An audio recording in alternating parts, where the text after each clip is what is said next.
o grande propósito do Natal. Amém? Deixa eu abrir meu coração, a gente é muito família. Eu confesso para vocês, irmãos, não tenho mais, uma grande dificuldade para pregar nesse lance do Natal. É porque o José descobriu que a Maria estava grávida, ele tentou sair fora, né, sácate fuera, né, espanhol, da Maria, e não sei o quê, e aí tem até que disse assim, olha aquela cruzinha que tem lá na Costa do Jumento, até hoje é o pipizinho do menino Jesus, quando fugiu. Gente, eu tinha uma dificuldade com esse negócio. Não é que eu não concordo com isso aí eu seria muito herético, de não apreciar. Eu estou falando mais assim de preparar, me encontrar, me achar nessas pregações de Natal.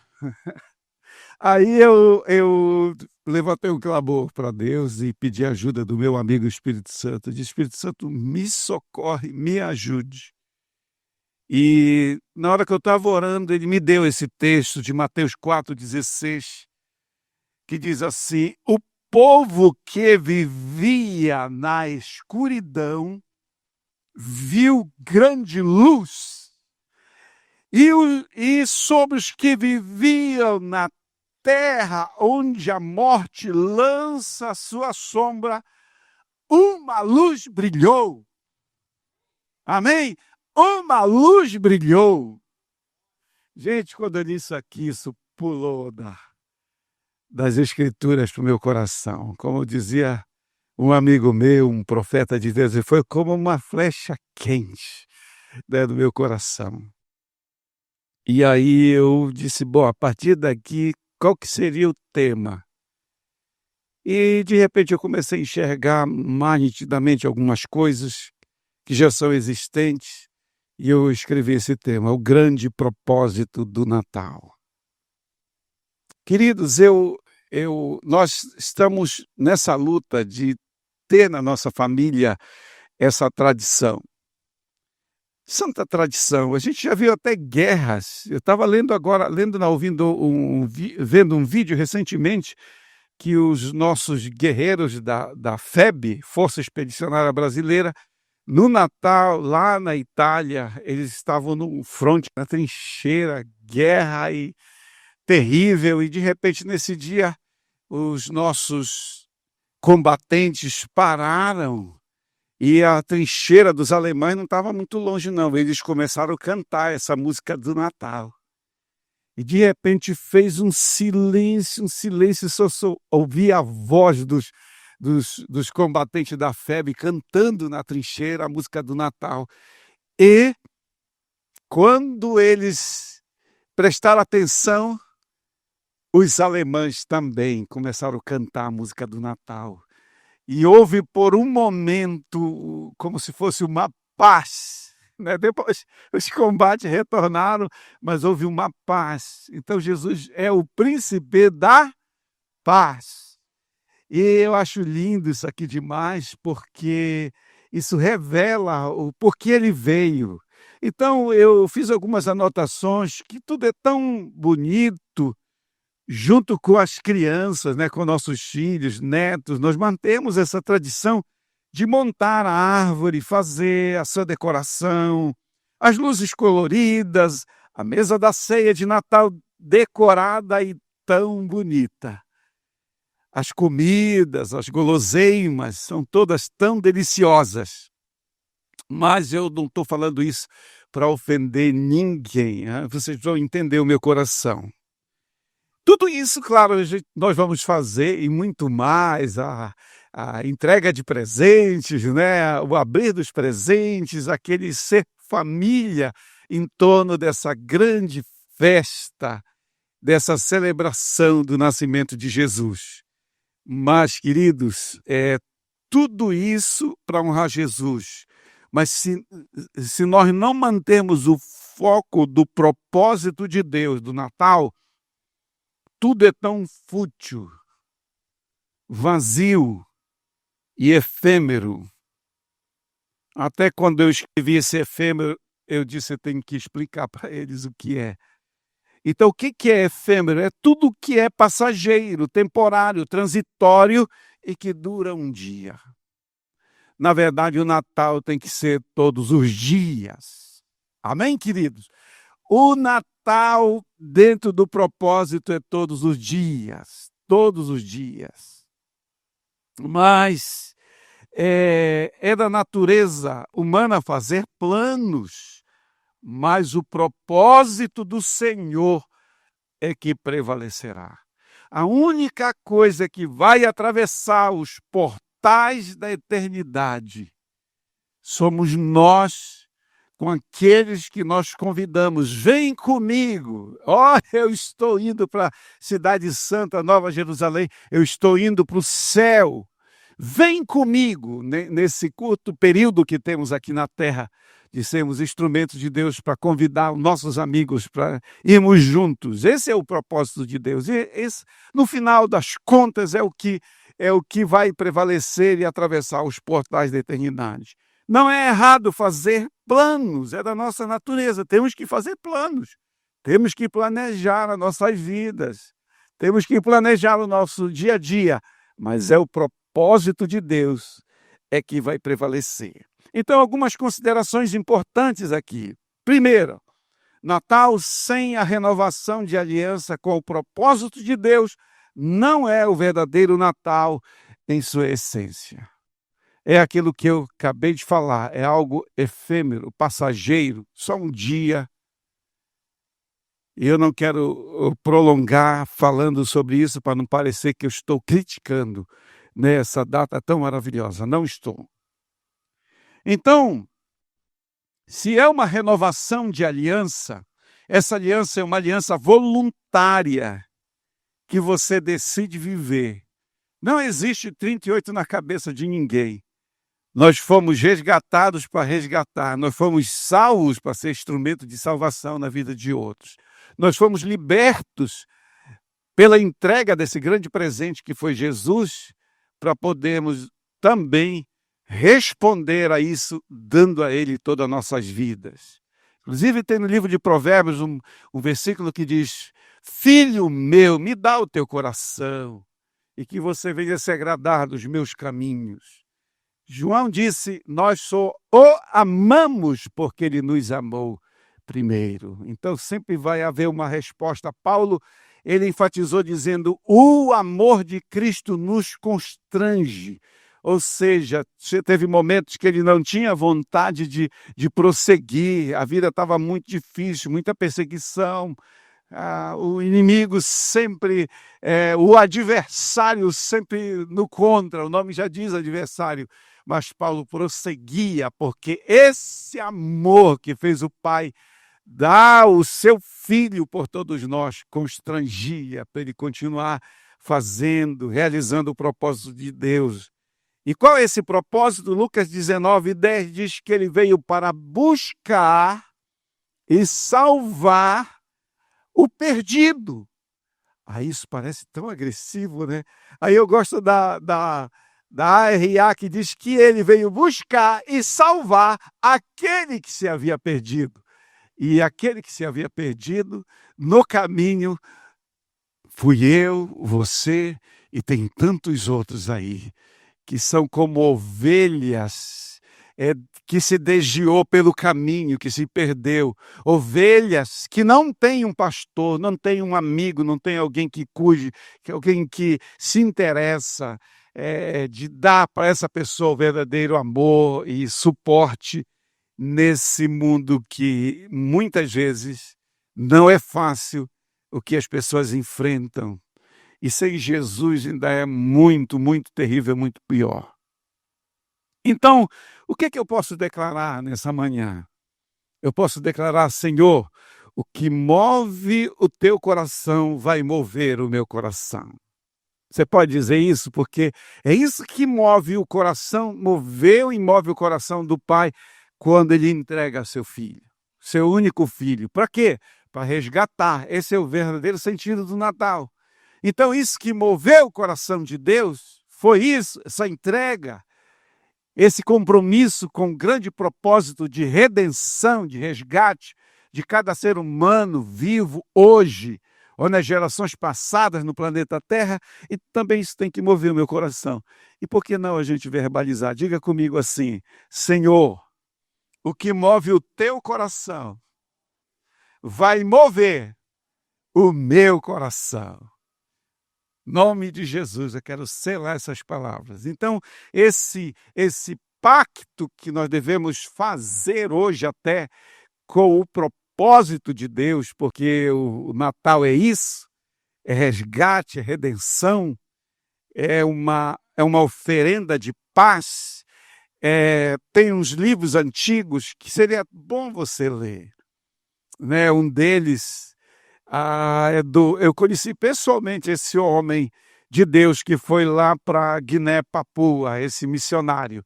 E quando ele entrou lá, ele trabalhou com a tribo de canibais, os sauís, uma tribo de canibal. Eles tinham um ritual que era engordando para a matança. O cara chegava, eles agradavam, celebravam, recebiam e davam do bom e do melhor e deixava aquela pessoa à vontade, naquela confiança.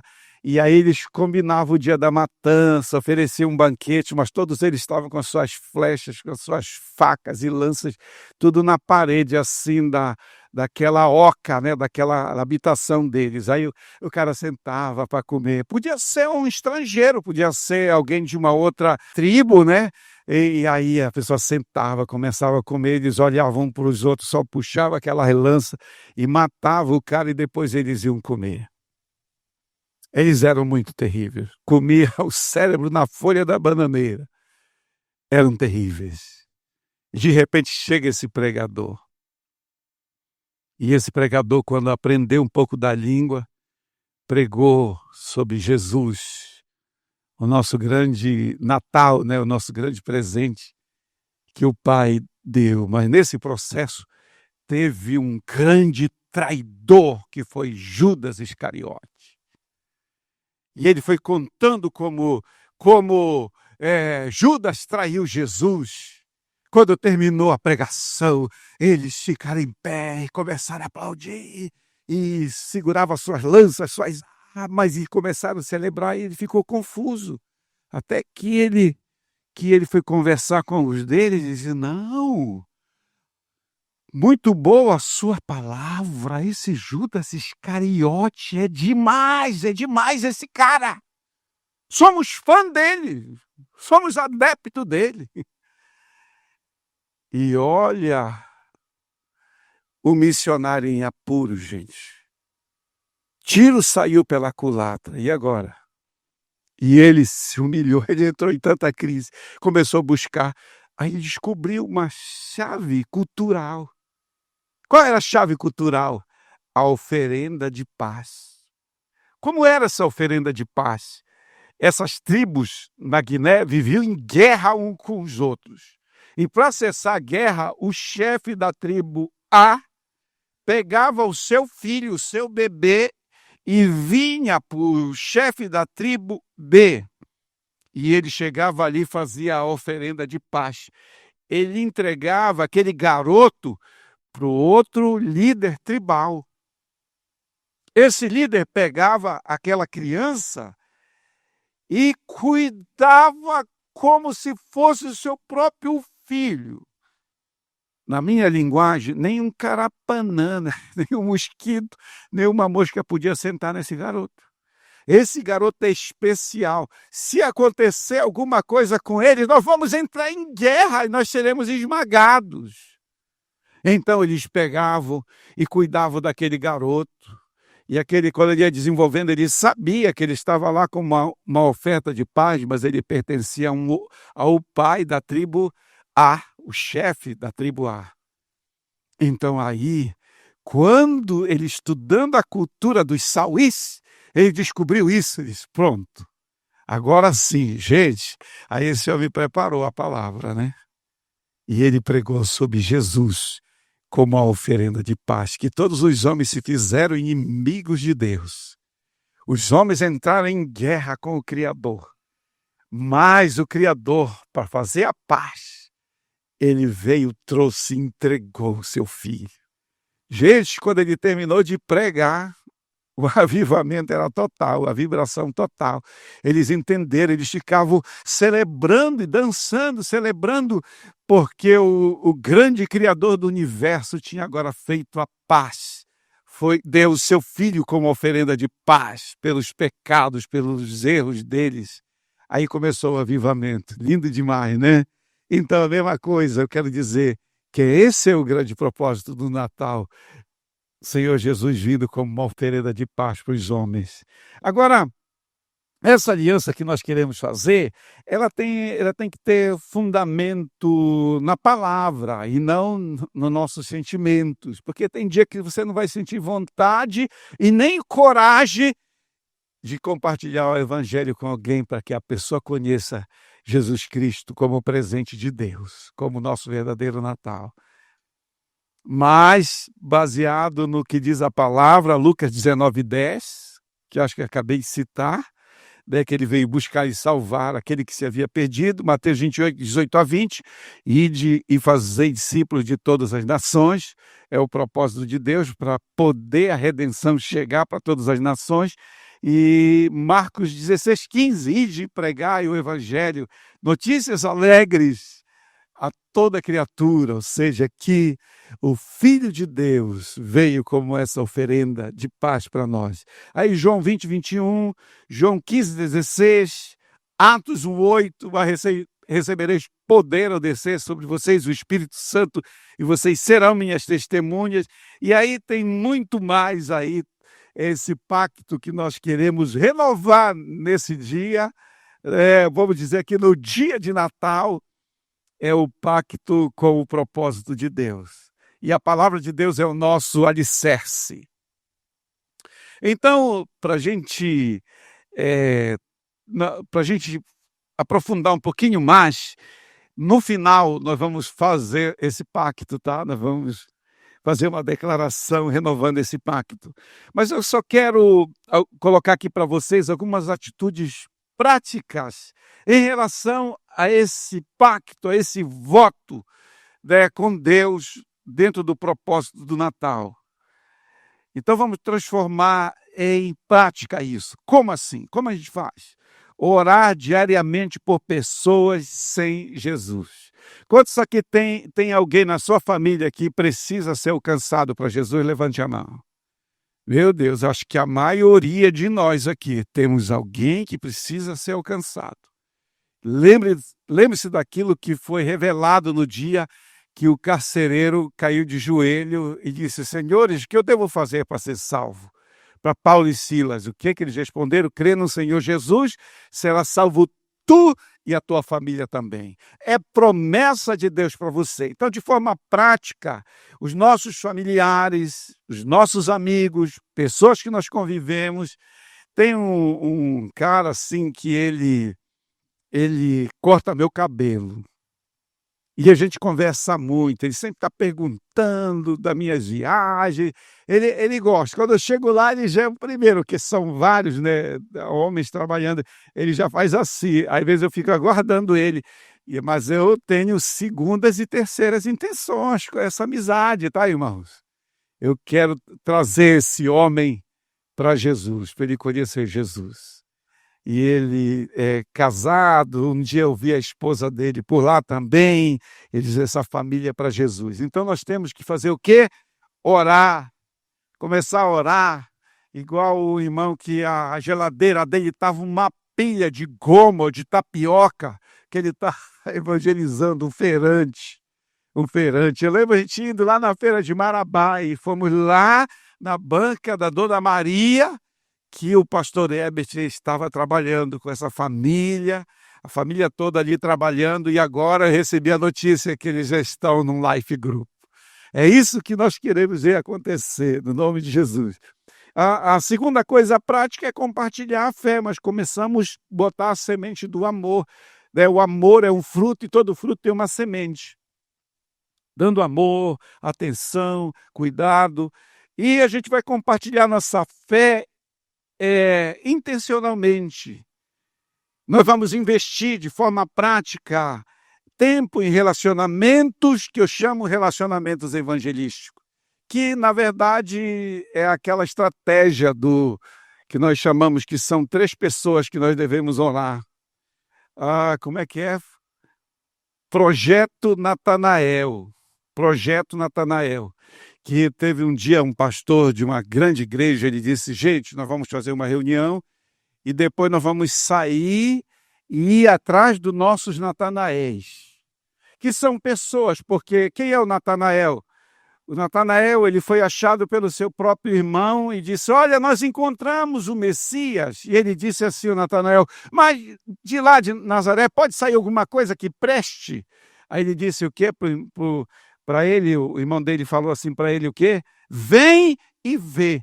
Então é quando a gente encontra alguém, né, para falar de Jesus, compartilhar, e a gente vai também falar para essa pessoa: vem e vê. E aí saiu todo mundo nessa tarde. Quando foi comecinho da noite, eles voltaram, reuniram de novo. Aí teve uma senhora que disse assim: pastor, eu peço tanto perdão. Olha que eu andei nas casas falando, e olha, bem longe daqui eu encontrei só um Natanael, que é um senhor bem de idade. Aí o pastor ficou com tanta compaixão, ela não entendeu, né? Ela não entendeu. Então, o Natanael pode ser o João Pedro, o Antônio, qualquer pessoa, qualquer homem. Até o pastor aí me chama Natanaela, né? Nem sei se existe esse nome, né? Deve existir, se pesquisar. Então, como que eu faço mais por causa do propósito desse Natal? Eu tenho que apoiar missões e ações evangelísticas.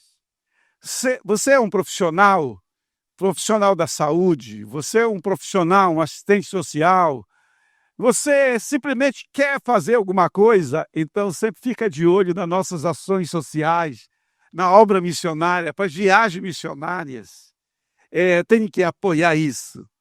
E a última aqui, tem tanta coisa que a gente pode fazer, mas eu estou colocando só algumas ideias.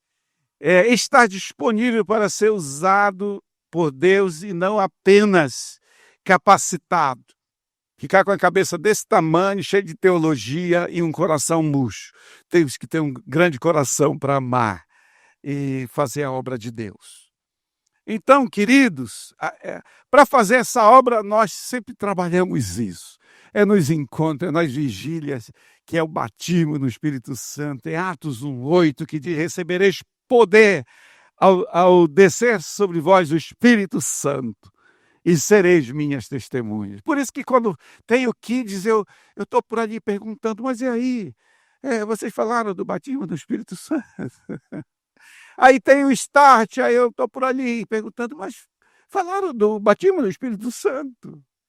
Porque vigílias, orações, sem essa ênfase do batismo do Espírito Santo, para mim está faltando ainda alguma coisa.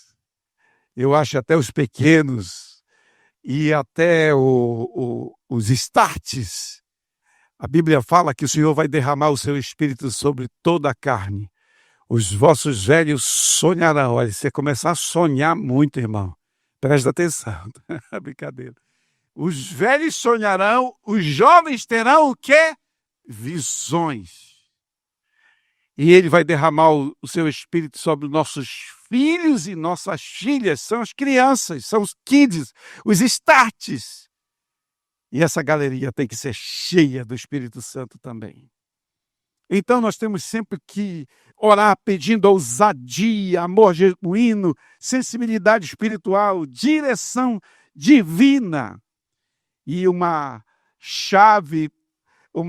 frase-chave para viver: quem foi verdadeiramente alcançado por Cristo nunca se conformará em ir sozinho para o céu.